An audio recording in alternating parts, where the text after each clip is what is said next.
Now the serpent was more subtle than any beast of the field which the Lord God had made. And he said unto the woman, Yea, hath God said, Ye shall not eat of every tree of the garden? And the woman said unto the serpent, We may eat of the fruit of the trees of the garden. But of the fruit of the tree which is in the midst of the garden, God hath said, Ye shall not eat of it, neither shall you touch it, lest ye die.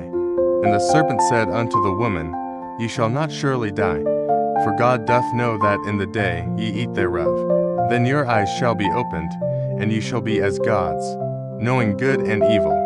And when the woman saw that the tree was good for food, and that it was pleasant to the eyes, and a tree to be desired to make one wise, she took of the fruit thereof, and did eat, and gave also unto her husband with her, and he did eat. And the eyes of them both were opened, and they knew that they were naked.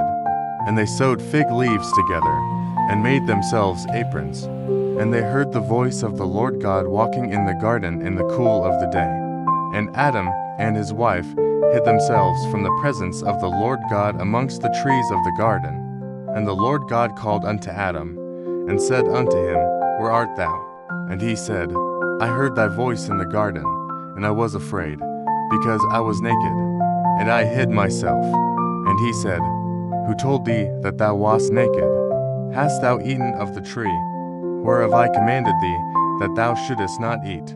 And the man said, The woman whom thou gavest to be with me, she gave me of the tree, and I did eat. And the Lord God said unto the woman, What is this that thou hast done? And the woman said, The serpent beguiled me, and I did eat. And the Lord God said unto the serpent, Because thou hast done this, thou art cursed above all cattle, and above every beast of the field. Upon thy belly shalt thou go, and dust shalt thou eat all the days of thy life. And I will put enmity between thee and the woman, and between thy seed and her seed. It shall bruise thy head, and thou shalt bruise his heel. Unto the woman he said, I will greatly multiply thy sorrow and thy conception. In sorrow thou shalt bring forth children, and thy desire shall be to thy husband, and he shall rule over thee. And unto Adam he said, Because thou hast hearkened unto the voice of thy wife, and hast eaten of the tree, of which I commanded thee, saying, Thou shalt not eat of it, cursed is the ground for thy sake. In sorrow shalt thou eat of it all the days of thy life. Thorns also and thistles shall it bring forth to thee.